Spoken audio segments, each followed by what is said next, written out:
There are so many ways that our childhood experiences set us up for success or failure. And one of the things that I'm really so grateful for about the book, The Top 10 Traits of Highly Resilient People, is we have an opportunity to reframe the way we look at our childhood. We can glean the lessons from our painful experiences and turn it into strength. So I'm so excited to share this interview with you with Dr. Ginseng Gray-Tilmon. She learned Okinawan karate in her early youth from Master Willie Adams. She later learned Tai Chi as a part of her spiritual training over 25 years ago in Detroit, Michigan. She's a clinical doctor of physical therapy and has practiced for over 20 years. Ginseng has enhanced her practice with Tai Chi for Health, founded by Dr. Paul Lam. She also has a health coach certification from the National Society of Health Coaches and is a certified Tai Chi instructor from the Tai Chi for Health Institute. Ginseng has come full circle through literature review findings that support Tai Chi as an evidence-based exercise to improve balance, relaxation, breathing, leg strength, and fall prevention. Beyond the Western medical research supporting the benefits of Tai Chi, ginseng is exploring its potential for mind-body healing. She has experienced the effects of mental and emotional and physical healing, and using her Tai Chi along with holistic healing, this is what she's sharing with the world and will share with you now in this interview. Enjoy. It's time to upgrade your life. In this podcast and our live events and retreats, we explore ways to hack enlightenment by integrating ancient wisdom and modern neuroscience with transpersonal psychology. From plant medicine and psychedelics to breathwork, mindfulness, and neurofeedback, my guests and I will shine a light on the unique capacity that we have to use our conscious mind to evolve individually and collectively as a species. Tune in each week on your favorite podcast player or the Pennington Media YouTube channel for interviews and discussions about holistic healing of trauma and adverse childhood experiences, burnout recovery, and intentional wellness.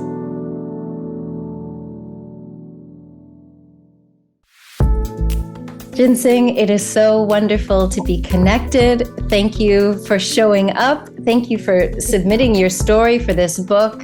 Welcome. Thank you. Thank you. So how does it feel? You're a published author. You've already hosted an event where you talked about your chapter, gave out copies of the book. How does it feel?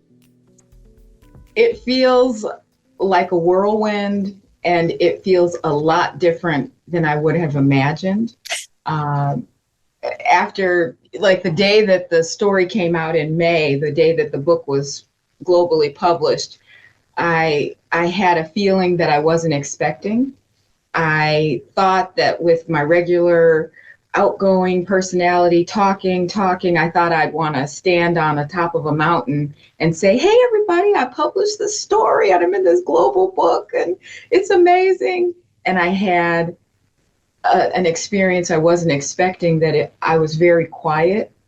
And I didn't want to stand on a mountaintop. I actually wanted to go into like a cottage and just sit peacefully and quiet, not because I was afraid or shy, but because I was having this other experience that was surrounding me. And it made me feel totally enveloped in humility. So it was as if, instead of feeling humble on the inside, it was as if humility had come outside and surrounded and infused every breath and all the air. And just as I walked through this air, I felt enveloped. And all I wanted to do was just stay with that feeling and be quiet. That's really beautiful. Yeah. So that was the beginning.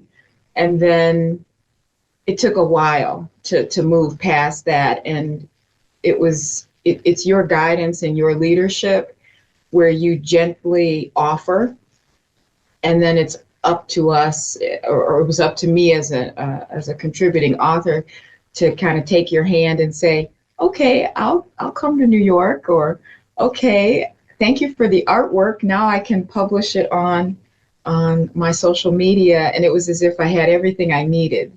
So, so that's kind of my experience of the publishing so far. Mm. Well, I'm so grateful that you trusted me and trusted the process. I tell all of our global authors, I can tell you everything, but until you experience and you walk over that threshold and become a published author, we don't know what it's going to do for you. It will be transformational, that's for sure. Yes, it is. Yes, it is. Well, it makes sense that we should get together and talk, because your chapter, all about the alchemy of courage, your journey has really been uh, a testament to courage, and really digging within your own self for resilience. So I'd love it if you'd share some of the early challenges, because in your chapter you vividly describe the sense of abandonment and rejection that you felt as a child. How do you think those early experiences shaped your current understanding of resilience and courage? I it's interesting to look back on childhood when you have begun this process of transformation, because as I pass those milestones, you're going through them with a different perspective. And so in looking back, it's like really digging in and saying, now what was happening that I now can look back on and reinterpret it differently?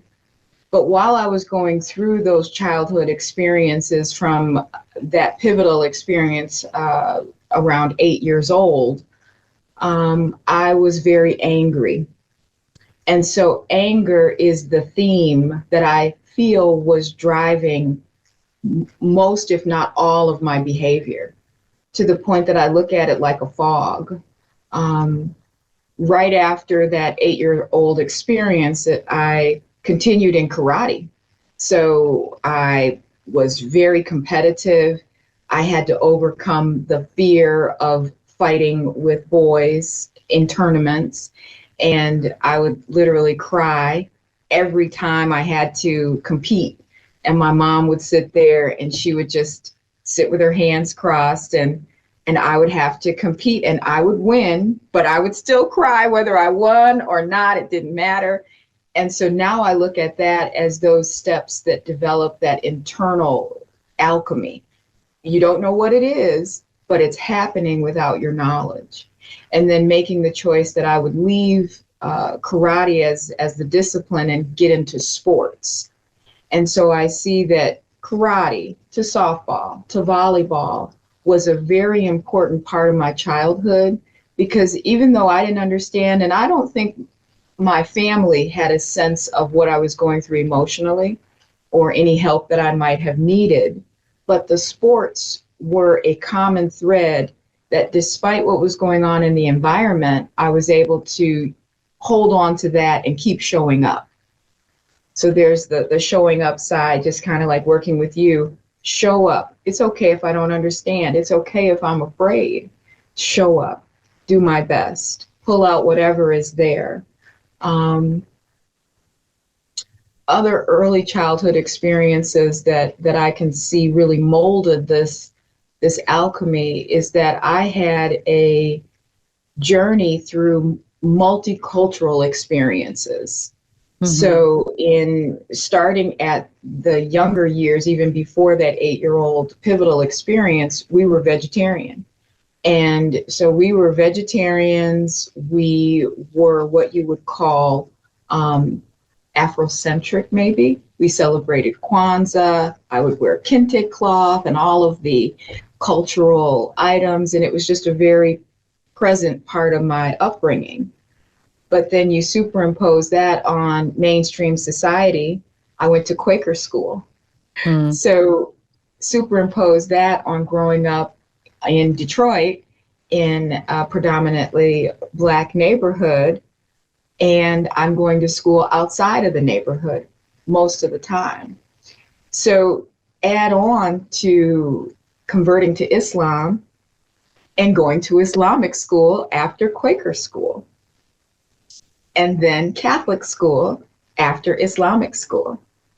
And so I look at those experiences, and as an adult, you can say, wow, that really molded me into somebody that has a great understanding and appreciation for lots of cultures and lots of religion.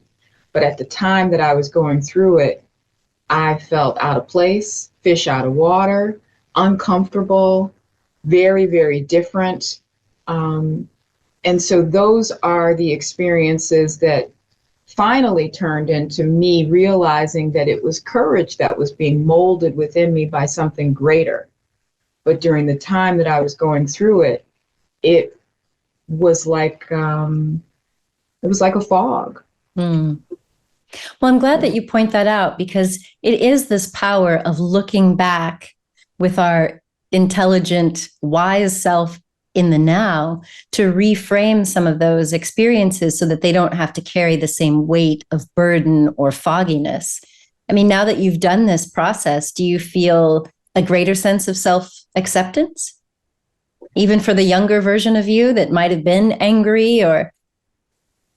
I do. I feel not only the acceptance, but I feel as if it was a part of the journey. It was a part of my purpose. With the information from the adverse childhood event study that I became aware of probably about 10 years ago or so, that really helps to put it all into perspective, where I feel that my purpose is not only to continue to persevere through my profession and bring this joy and light that I've found into the world, channeled through my physical therapy, through my Tai Chi. It's also really important as I share this story to bring light to the effects of adverse childhood events. Abandonment is listed as one of those adverse childhood events. Cultural oppression, a history of cultural oppression, is an adverse childhood event. And I feel like with this platform, it's my job to say, hey, younger self, because I feel that we are all reflections of each other. I'm not only talking to my younger self, I'm talking to lots of younger selves who may be big people right now, or younger selves who are going through some of the challenges that I went through, and saying, you know what, it's okay. It's okay if you feel like a fish out of water. It's okay if you're angry. It's okay if you've made some bad decisions and you've made some mistakes, because there's somebody here that says, this is why. These are real concepts. These are proven outcomes that occur. And if I can be a light for anybody and save them from some of the challenges that I've gone through, some of the isolation that occurs with depression, if I can be a light, then that was the purpose. That was the reason for me to go through these things, because it was meant for me to get here and be able to share. I love that. I love that idea about giving comfort or advice to the younger self. Because like you, I have a high ACE score. So for anyone who's curious to know, did you experience one of these adverse childhood experiences? You can take a free quiz online. I'll put the link below the video. But my ACE score was 7. And when I discovered that a lot of those influences were the reasons why I was depressed and had anxiety, they were the reasons why, like you, there were some periods in my adolescence where I kind of went down a road hanging with the wrong crowd. And the realization of that for me gave me so much more compassion for my younger self, because I carried a lot of shame. I mean, I wouldn't talk about my teenage years because I was so ashamed. But that perspective allowed me to really comfort my younger self. Absolutely. Absolutely. I think that it's an epidemic of children and young people feeling isolated. And so coming out of shame and telling the story is really important, because it takes the charges off of it. It takes the energy away from what ego is trying to torture us with by talking about it, by saying you're still loved. Yeah. Well, I think there's another interesting turning point in your young life. Specifically, I'm talking about the trip to Sedona. And Okay. I'm curious, can you share a little bit more about how that experience really sparked a change in your perspective and set you on a path towards holistic healing? Oh, you asked the right questions. So the trip to Sedona, I call it my mom's plan for an intervention trip. It Mm-hmm. is exactly as you describe it. It was a turning point, and I had no idea what was on its way for me. Uh, it was a trip I was looking forward to because I had heard that there were vortexes and energy centers, and I was a little bit interested in the energy, the woo woo kind of thing, but I had not taken any steps towards accepting my assignment. And so we stayed at this beautiful Sky Ranch Lodge motel up in the mountains of Sedona. Had a fireplace and a kitchen. And I remember it was very close to my birthday month, April, and it had snowed on the tops of these red rock cliffs. So you can imagine these red rocks with the white snow caps and looking out like, oh, we're going to go hiking in that. And in Arizona, it can snow and then be warm, and it's just beautiful. So that's a backdrop of the trip. But the energy of hiking through these vortexes, these sacred spaces, it was as if you were transported to another type of world, but all you're doing is walking. And I remember very distinctly meandering up a dried riverbed up to a pretty high overlook. And it was so elevated, you couldn't really imagine, how did I just walk up the riverbed to get way up here on this rock that I can now look out over this cavernous space and see the taller cliffs. And I sat there, and a feeling came over me that I would die here. Not like literally I'm going to like take your life or anything, not a sadness level die, but like I'm done. And so sitting there with this beautiful, awesome view, it was just a feeling that came over me that said I could leave my body here, and that's okay. And from that experience, it sounds like some kind of television show, but I came off the mountain, walked down, and I knew that I was going to come home and be different. And so I made a 180-degree turn in my decisions and my behaviors and my actions. I stopped some of those activities that would be associated with a person who was on a self-destructive path. So I turned away from those. And that's when I took the lessons from a man in our neighborhood that I would describe as like an urban guru. And he would teach kids who were friends of his daughter, and we would all go to his basement, and he taught us to meditate. He taught us to chant. He taught us to cook and eat vegetarian, which is really interesting because that was the beginning of those full circle experiences where, as I said before, I was so ashamed of eating the vegetarian food as a 7 and 8-year-old kid and feeling out of place. And then to be sitting right after that experience in a place where I'm being encouraged to eat vegetarian, to meditate, to get back to those cultural roots.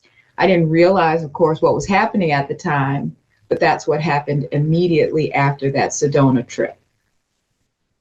I love that. I love that so much. That was a true peak experience, as we describe in spiritual emergence. So I definitely want to encourage people to get a copy of the book to read the full story. But you've hinted at this experience when you were 8 years old. Can you just tell us the short version of how that impacted you? What happened? So I had in my memory, remembering yourself as an 8-year-old is an interesting experience. But I know that anger was the overarching thing that I was struggling with even as a kiddo. And it had something to do with me cleaning my room. And I got really mad, just outrageously upset with my mother and said, I'm not cleaning my room. I'm going to live with my dad. Take me to my dad right now. She helped me pack my bags because I guess I had been so belligerent that she loaded me up in the car and she drove me to the place where he was teaching judo. And I was surprised that she even knew where he was because we had no relationship. So she pulled up and I walked in and by myself, and I sat and waited for him. And I said, I want to live with you. I want to come and visit. Actually, I didn't say I want to live with you. I said, I want to come and visit. And he looked at me. He was dressed in his gi. And I remember sitting on a bench and him saying, well, you can't do that. And in an 8-year-old's mind, I interpret it as, you can't come over, you're not welcome, and I don't want you. Even though he may not have said those exact words. But in the answer to my question, the only thing I heard was no. And so with that being the word I heard, I carried that no with me for a very, very long time. I didn't cry. I probably didn't respond outwardly. I just walked right out of that rec center and got in my mom's car. She said, what happened? I said, he said no. And we drove back home. And I carried that painful experience for years, not really knowing how do you deal with that. Now I look back and say, maybe I needed a little help to overcome that. And so that was the experience, and I persevered. And, in looking at your mental health journey, I mean, it's really been profound, from encountering that deep emotional pain to finding radical forgiveness.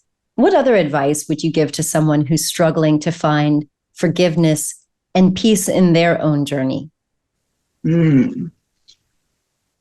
I highly recommend, number one, having a trained professional as a guide. So one thing I was blessed with is I was blessed to find a counselor who had an openness to meditation, spiritual activity.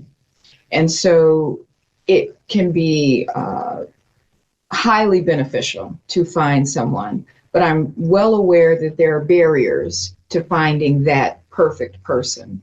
So outside of finding a person, researching the topic that you are struggling with can be a guide in the absence of an actual person.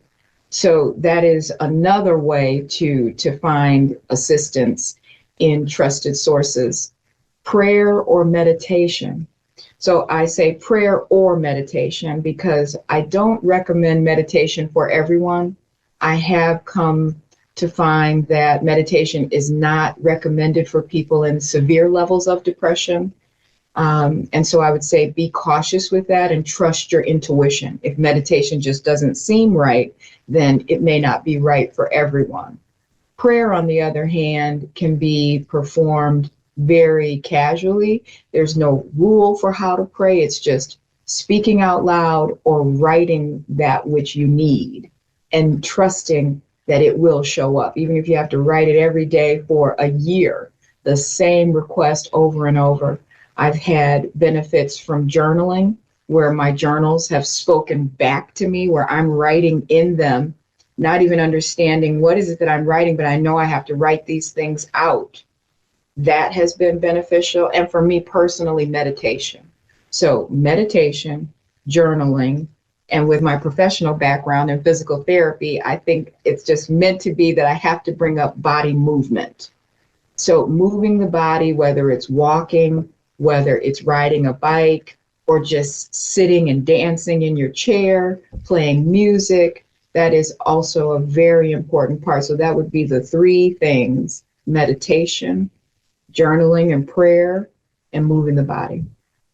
Absolutely. I'm so glad you bring in the body, because somatic work is so important for our mental well-being, for healing from trauma, for getting in touch with the self and learning to love ourselves. Mm-hmm. So in addition to movement and yoga, I'd love to talk about Tai Chi, because it's been such a significant part of your healing and your professional life. So can you tell us about how the practice of Tai Chi really helped you to process and overcome your past traumas? So I learned Tai Chi as a part of the spiritual training when I took the lessons from the friend of ours' father. He introduced us to Tai Chi as well. So I learned it, didn't really register at the time. I was in my late teens, early 20s, and didn't really register what I was learning. I just thought it looked cool and it was energetic, and that was it, and kind of put it down.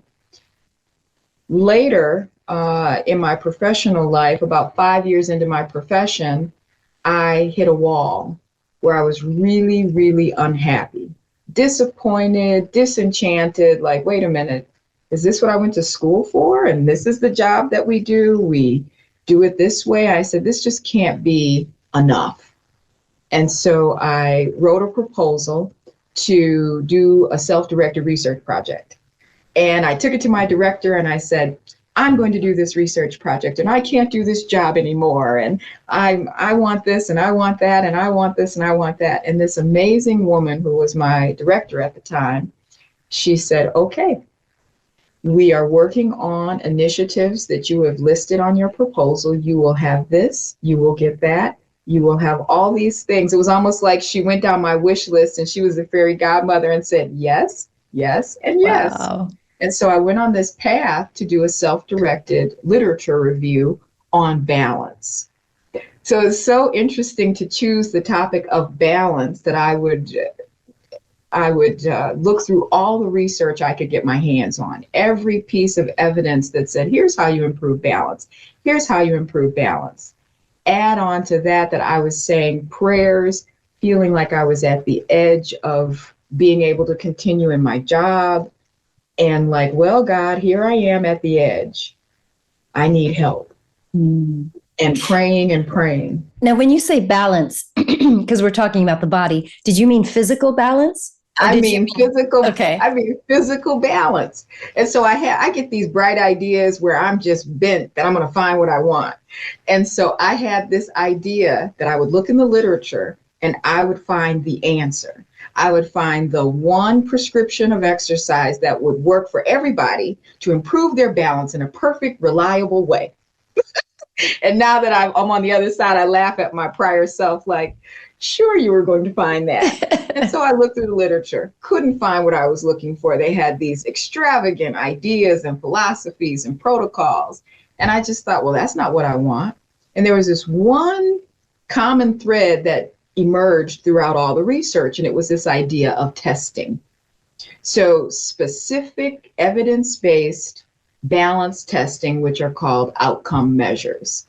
And so it kept coming up, and I'm reading one article and another and another and another, and the same thing keeps poking out like a thorn that you can't overlook. And you're like, oh, there it is again. But because I can be very stubborn, I thought, that's not what I'm looking for. I don't want that. And so I move on to the next and the next and the next. And then finally, there was a professor from University of Michigan who offered a 30-minute webinar. Now, I have been researching this concept for 3 or 4 years, and she offers a 30-minute webinar. And I said, oh, I'll go. It's about balance. I promised I would look at everything related to balance. And in 30 minutes, she brought up the thorn that had been staring at me for years. She said, here's the testing. And all I want you to do in response for coming to my webinar is I want you to go out and use these tests. And I was like, oh, fine. If this is the thorn that I can't get rid of, I'm going to go and use these tests and see what comes of it. I started using the tests, and it was as if I had a new set of eyes. I would go out to see a patient, I would use the testing techniques that I knew about from the research and because I promised her I would do it. And it was as if I had a brand new set of eyes. I could then assess a patient in minutes, getting the same results that it would have taken days or weeks to establish the rapport, the motivation, as well as the evidence from a thorough assessment. I could do in minutes what it would take for days. And I knew very quickly, probably a week or so into starting to use the testing, that something miraculous had happened to me professionally. I didn't know completely what it was, but that was the beginning of a miracle. And I realized what miracle I had received within about a year of that experience. So 1 year after I shifted my practice to use this testing technique for balance, Medicare, one of our largest payers in the country, in the United States, it's like the most giant insurance company, mandated that all physical therapists practice the way that I had now adopted. And that is when it all came together, that I knew that those prayers, the actions, all culminated with a miracle that was delivered right in my lap. So just to put it in even more perspective, I had found this technique that Medicare was preparing for 20 years. I later found out in more research that Medicare had been trying to figure out how to come up with a reliable reporting system for the outcomes of physical therapy for 20 years. And Wow. I just happened to stumble right into it. Of course, we know that I didn't stumble, I was being guided.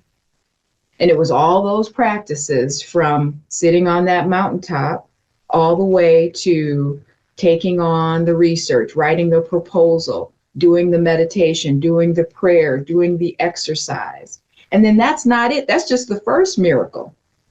So getting on the other side of this mandate that I now was a subject matter expert on, and giving lectures about the testing technique and really trying to tell everybody, hey, listen, look what I found, look what I found. On the other side of that, Tai Chi was also inside of all that literature. So here I am on the other side of that miracle, excited that here I am, I'm doing really well, but it wasn't it. Within about 6 months or so, I stopped wanting to talk about it. I had some experiences with other colleagues and thinking that maybe I would go get a PhD and I'd have a research career. That would be great. And then just really quickly realizing, I don't think I want to do that. I don't want to stand and talk and do research in a lab or go through what I went through for 5 years as I was going through all this literature. Is that really the life I want? And I decided no. So I said, okay, well, then I'm not going to do that, but I'm on the other side of this wonderful experience, so I can't be sad. I'm going to keep going. And I thought, okay, well, then I'll open a business. I'll do health promotion. I'll tell the community what I found in research. I'll be the expert on balance and I will help people this and that. So I went about registering my business name, which I still have. It's called Spirit Moves. And I had all these ideas of how I would throw these events and it would be great. So I registered the business name. I registered my logo. I had all the business things done. And literally on one side of my desk were files for the business to launch this business. A card shows up in the mail, like a little postcard that says, come and get certified in Tai Chi. And so I'm sitting there at the desk and I'm thinking about the things that I want to do. And because I could be a little stubborn, I said, oh no, I'm going to make this business work. I'm going to call people. I'm going to get them to help me. I'm going to do this. I'm going to do that. Every single door was closed. Even wonderful people that I would talk to would seem to be totally shut down to wanting to assist me. And I just thought, what in the world is going on? And then I started reflecting on the research, thinking about what was my last successful point. Okay, so it was the balance thing. It really worked. And this other thing's not working. And so I'm thinking about balance. And then I remembered that Tai Chi was continuously mentioned in the literature. So you're looking at some of the most well-respected boards, like the American Geriatric Society, the British Geriatric Society. So these are societies of researchers and well-respected experts that put together these reviews of all the current literature to make recommendations that are easy to follow. So you're reading these reviews and it says, oh, balance testing, medications, and then Tai Chi. And you read another one and it'll talk about, look at medications, look at this and that, and Tai Chi. And so the Tai Chi card is on my desk and I'm sitting there, and all the energy to follow spirit moves to its fruition went away. It was as if a part of my brain was closed down to following any intuition or energy towards spirit moves. Like it dropped just totally flat. And that card to get certified in Tai Chi, just a little postcard, I knew it was the thing that I had to do. And it was like, look to the left, look to the right, look to the left. Oh, looking in the other direction is gone. There's only one direction to go. So I showed up at the Tai Chi for Health. That's the shirt I'm wearing today. I showed up at the Tai Chi for Health Institute instructor, whose name is Ralph Denner. He works under Dr. Paul Lamb. And he was my first instructor in Tai Chi for Health. But I got to tell you something so fantastic. So I'm at this workshop to be certified to teach Tai Chi. And I knew it was what I needed to do. So I'm at the workshop and I have experience in karate. I'm not shy or unable to perform the movements and that kind of thing. So I'm going through and learning. And so after the 2-day workshop, you had to stand in line to show your form. But that same day at lunchtime, before you were going to be tested at the end of the day, the instructor, Ralph, he says to me, oh, your name is Ginseng. I said, yeah, my dad named me Ginseng after the Chinese root for healing. He says, that's a really nice name. And then he didn't say anything else. So at the end of the day, I get in line for one instructor to watch my Tai Chi. And, she gives me the nod that you passed the test. And being my normal self, I decided I want to take the test again. So I got in the line so that Ralph could see my Tai Chi. I said, no, I want the main instructor to really, it was nice to see her, but now I want the main person to see what I can do. So I stood in line again, took the test a second time. Listen to what he said to me. After he saw my Tai Chi and he gave me a nod, he said to me, your father would be proud of you. Oh. And at the time when he said that to me, I wasn't speaking to my father. I had not spoken to him in maybe 20 years. I had done my counseling work. I had even found radical forgiveness and worked through the processes on paper with the book in my meditation on my own, but I had not taken any steps in real life to physically talk with him or meet up with him. And when he said that to me, it really hit me, because I had no connection at the time that it even mattered. I was on my own path. I'm doing my own thing, as I always have. But right then, my father was represented, his energy was represented to me. And full circle, even bring it forward, about 5 years ago, I was complete, was it 5? Oh gosh, time passes so fast. We finished a pandemic and it's been 4 years. So actually this is more like 7 or 8 years. I decided that I would reconnect with my father. I was finishing a meditation course. I enrolled in an online course, made a big investment, because I knew that if I was going to make progress in business or really bringing out any creativity that was meant to be expressed in the world, I needed a real meditation practice, a daily practice that I could really do, because the only other practice I had was a transcendental version of sit quietly, clear your mind, use the mantra. And it's a bit more rigid, I feel, than some of the newer, more guided techniques that don't require as much of the no mind state. So I was struggling with the time that it took to do a 60-minute or longer clear your mind process. So I had enrolled in this meditation program, And it was one of the last days where you got to do Q&A. It was wonderful meditation programs called Ziva. And I was supposed to get on this Q&A. But before I got on the Q&A, I had this thought. It was time to call my father. And I thought to him, because I listen to my thoughts. So I know that if something is speaking to me, I got a feeling and there's a thought that's recurrent in my mind and I'm at peace and I'm thinking, this must be intuition. This must be something I'm meant to follow. And so I couldn't get on the Q&A. I called my father probably 2 or 3 times over the past few months and been unable to get through on the numbers I had. But right then, when it was time to do the Q&A, something said, call now. Picked up the phone, called the number I had. A woman answered the phone. She said, your father had a stroke. He's in the hospital. She said, he's right in Detroit on this street, and I'll give you his number. And so I called him that day and I said, hey, and we reconnected. I stopped by and visited him. I've been driving past the rehab center. For some reason, I had a few patients right on the main street. And I've been driving past his rehab center for the past few weeks. Literally, I'm not even in that area anymore, but I was then. And I walked into the rehab center and there he was sitting on the bed and told me that he loved me, that it was good to see me, told me that I have a sister in California who made him promise that if any of his children show up, that he had to give us her number.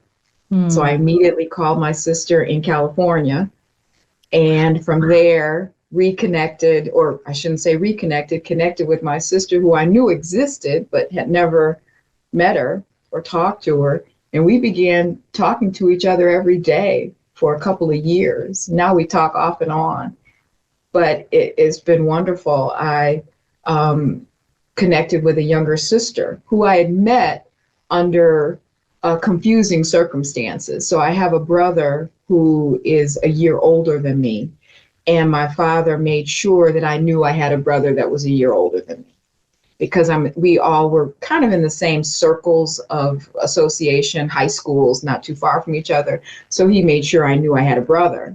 But other than that, his 3 siblings never knew that I was their sister. Wow. Even when I went for dinner with my older brother, who I asked to please introduce me to my family, and I went to dinner and my older brother never told them that I was their sister. So we sat and had a meal and they didn't know. Wow. So I found this out years later. So as a result of connecting with my father, I reconnected with my youngest sister, who I developed a relationship with, and she introduced me to my aunt. So I had an aunt, or have an aunt, who's my dad's sister, living a little over a mile from where I currently live. So in connecting to my younger sister, I meet my dad's younger sister, who is now integral in my life. We talk probably once a week for all of my activities and holidays. She's right there. She calls me. I mean, it's amazing. I mean, it's just beautiful to see. It is a miracle that your own healing path could then open up this healing with the family. I love, love, love this. So I want to just end with one thing. Like, your chapter is all about courage, which is definitely one of the top 10 traits of resilience. But perseverance is also a really strong trait for you, with all of your studies, with, following this winding path. I really think it's remarkable. And so I just want to honor you and thank you for your perseverance and thank you for your courage. I think this story and the work that you're doing is such a gift to the world. Thank you. Thank you very much. So how can people learn more about your practice, your work as a clinical doctor of physical therapy? Where are you online? So my website's one way to reach me, taichiwithginseng.com. I also have a YouTube channel under the same name, Tai Chi with Ginseng. I teach online classes. I update my website, and sending me an email or a phone call is probably the best way to reach me directly. Wonderful. Well, we will list all of that along with this video. Ginseng, once again, thank you so much, and congratulations on your journey and your progress. Oh, thank you. Many blessings, everyone. Bye for now. Thank you for tuning in to the Conscious Evolution Podcast. If you enjoyed this episode, please share it with a friend, subscribe, and leave us a review and rating on your favorite podcast player. This helps us get the content out to a larger audience. And to watch the video version of the podcast, visit the Pennington Media YouTube channel. Want more info on how psychedelics may improve your mental well-being, how to choose a retreat, or what to look for in a shaman? Get on the Psychedelic Curious email journal. The link is in the show notes and on my website.